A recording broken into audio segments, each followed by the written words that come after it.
Those LA fires really got everyone talking, and you wanted to understand more than just the headlines, right?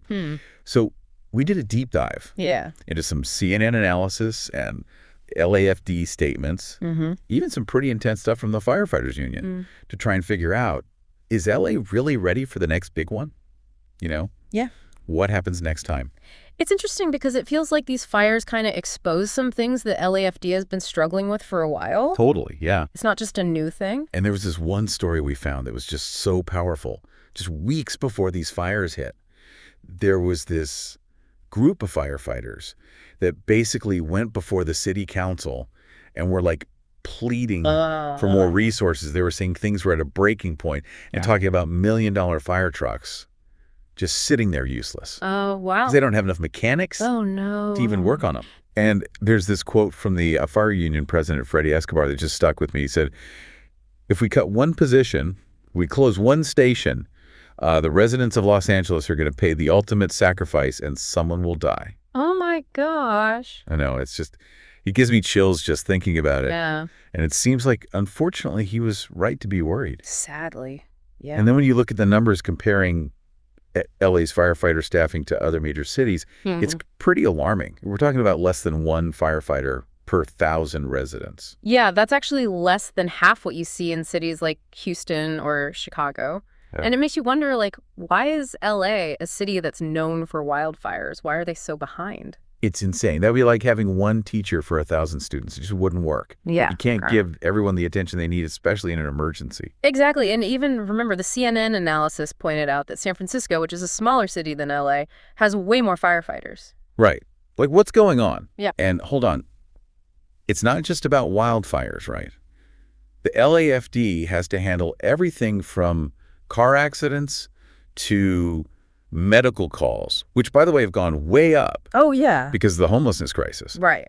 So not enough staff means they're stretched thin responding to all sorts of emergencies every single day. Yeah, it's like they're constantly playing catch up, just trying to keep their heads above water. For sure. And this isn't a new complaint either. This has been going on a long time. No, and actually, LAFD Chief Kristen Crowley wrote a whole memo about it. Yeah. Kind of laying out all the challenges that they're facing. Oh, you mean that memo where she's basically saying the city is playing a dangerous game with its fire safety? Yeah, that's the one. She points out that LA's population has boomed since the 1960s. Right. But the number of fire stations has pretty much stayed the same. So way more people, way more emergencies, but the same number of fire stations. Exactly.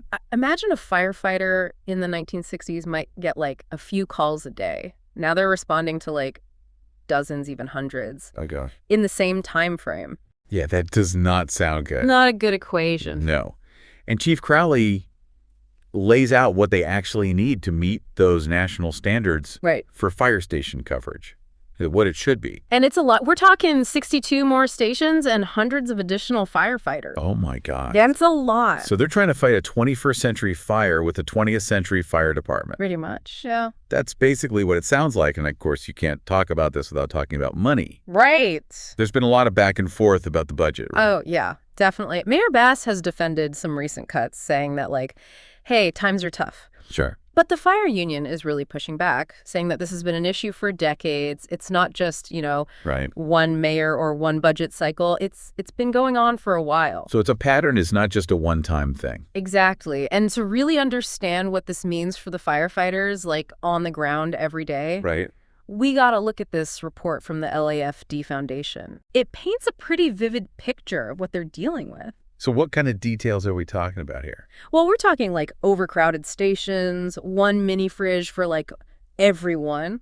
Oh my gosh. Single washing machine for 16 or more firefighters. A single washing machine. Yeah. That's brutal. It's tough. You're out there risking your life. You come back to that. Yeah, it's got to be tough on morale. Totally. And it reminds me of Councilmember Park, who was one of the people really sounding the alarm about all of this, even before the fires happened. Yeah, her district was hit pretty hard. Yeah. And it makes you wonder, has anything really changed? Right. Did anything improve? And I remember her quote about how the LAFD does more with less. Yeah. But it's not fair to them. Yeah, and these folks are putting it all on the line. They deserve better than to just constantly be fighting an uphill battle, right? It's hard to disagree with that, but it kind of raises a question. even if the city puts more money into this, is that enough? Hmm. Are there bigger issues within the LAFD that need to be addressed? It feels like we're just scratching the surface here. Yeah, for sure. And, something that often gets missed in these conversations is how important prevention and community preparedness is. Right. We always focus on the firefighters. Yeah. Like in the moment. Yeah. Battling the flames. Right. But shouldn't we be talking about how to stop these fires from even starting?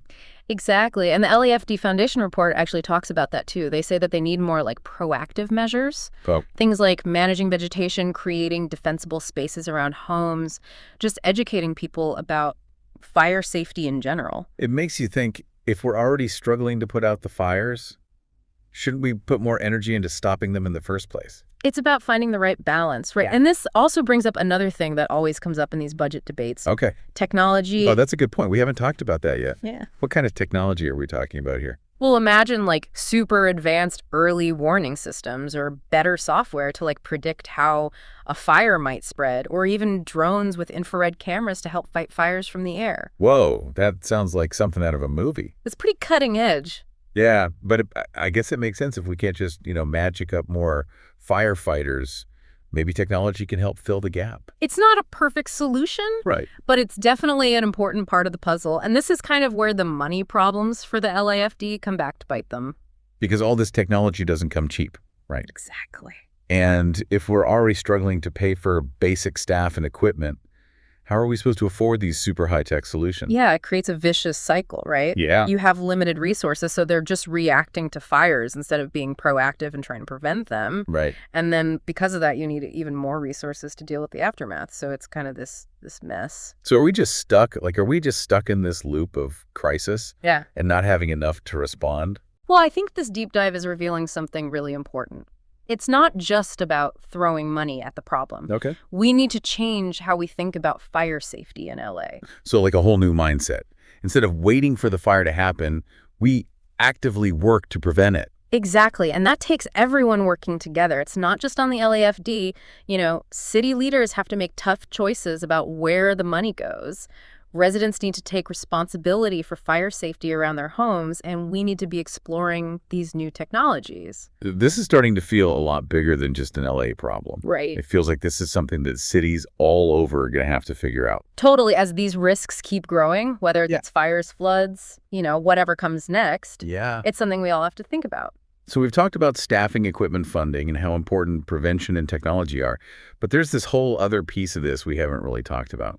You're talking about the human element. Right. What this is doing to the firefighters themselves. The toll it takes. Yeah, we can't forget about these people on the front lines dealing with all of this stress and burnout. And that LAFT Foundation report really dives into that. They talk about how these working conditions are impacting firefighters' mental and physical health. The long hours, the exposure to trauma, the lack of, decent rest facilities, it all adds up. It's heartbreaking. These brave men and women are putting their lives on the line every single day and then having to deal with those conditions back at the station. Yeah, it's no wonder that morale is a problem. No, it's not. Yeah. And low morale impacts everything, right? It impacts recruitment, people wanting to stay on the job, Yeah. and ultimately how well the department runs. Yeah, it's like a domino effect, Yeah. One problem leads to another, and then it just kind of spirals. So where do we go from here? What can we actually do to fix these problems and make sure that LA is actually prepared for what's coming next? Well, there's no easy answer, and it's going to take a lot of different things, but obviously we need more funding to deal with the staffing shortages, getting better equipment, investing in new technology, but it goes beyond just money. What do you mean? We need to think long term, We need better ways to recruit and keep good firefighters, better training programs so they have the skills to handle these really complex emergencies. And we have to create a culture of support within the department to address mental health concerns. So investing in the people just as much as we invest in all the equipment. Exactly. Make sure that firefighters have what they need to not just survive, but actually thrive in this really demanding job. Right. And it's also about getting the community involved. We need people to take fire safety seriously, whether it's through neighborhood watch programs, creating defensible spaces around their homes, just educating themselves and their families. Every little bit helps. So it really comes down to shared responsibility. The city has to step up and give the LAFD the resources it needs, but residents also have to do their part to prevent fires and be ready if something happens. We're all in this together. Right. That's really the takeaway here. And it comes back to that question we asked at the beginning. Is LA really prepared for the next disaster? And honestly, the answer is complicated. There's no quick fix, and it's going to take everyone working together to make a real difference. But there is hope, right? I mean, we've seen how dedicated and resilient the LAFD is. They've been doing more with less for years. So imagine what they could do if they had the support and the resources that they actually need. Absolutely. And that's what I want you, the listener, to think about. What role can you play in making LA safer and more resilient? Whether it's advocating for more funding, volunteering with a fire safety organization, or just educating yourself and your family about fire prevention, every little thing makes a difference. It's easy to get lost in the numbers and, the big picture stuff. Yeah. But we can't forget that these statistics represent real people, Oh, absolutely. And the LAFD Foundation report really makes that clear. They talk about firefighters struggling with sleep deprivation because of how overcrowded the stations are. Oh, gosh. Imagine trying to rest and recharge when you're practically elbow to elbow with all your colleagues. Yeah, it's like trying to sleep on a crowded train, only you're about to run into a burning building. Right. No wonder they're talking about all the stress and burnout. It's a lot, and it's not just the physical conditions either. Right. It's the constant exposure to trauma, the pressure to perform with limited resources, the fear of making a mistake when lives are on the line. It takes a toll. Wow. The report actually compares the challenges LAFD firefighters face to what combat veterans go through. That's a pretty heavy comparison. Yeah. Makes you think about the long-term impact on their mental health. We celebrate them when they're out there saving the day. Right. But what about the impact afterwards? Exactly. And that's something we need to be thinking about as a city. The report suggests things like mandatory mental health screenings, providing access to counseling services, and just creating a culture of support in the department where it's okay to ask for help. Yeah, making it okay to not be okay. Exactly. And, it's got to be just as important as giving them the right equipment, right? It's all part of it. Making sure they have the resources to deal with the trauma of this job. Yeah, and we have to change how we think about getting help. Right. We have to move away from that tough guy image and create a more supportive environment where it's okay to talk about your struggles. Totally. It should be okay to be vulnerable. Absolutely.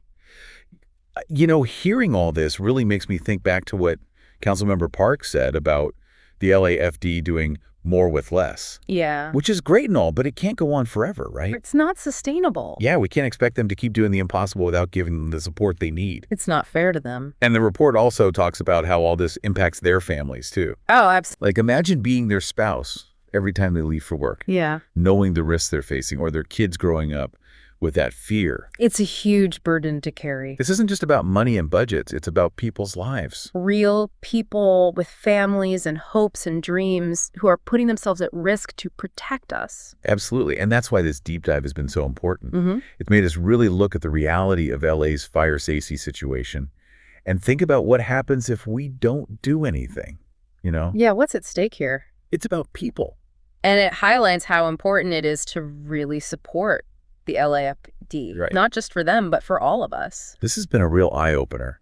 I started this deep dive wanting to understand the fires, Right. but we ended up learning so much more about these bigger issues. Yeah, it's a much bigger conversation. And, LA is facing some huge challenges, but there are also a lot of people working really hard to make things better. Dedicated people who care. And it's not just up to them. This whole deep dive has shown us that we all have a role to play, Yeah, what are we going to do? Are we okay with more, with less? Or are we going to demand better for the people who are putting their lives on the line for us? That's a great question to end on. This deep dive has given us a lot to think about. We hope you'll learn more, get involved, and maybe even be a part of the solution. The safety and well-being of LA really do depend on it. Thanks for joining us on this deep dive.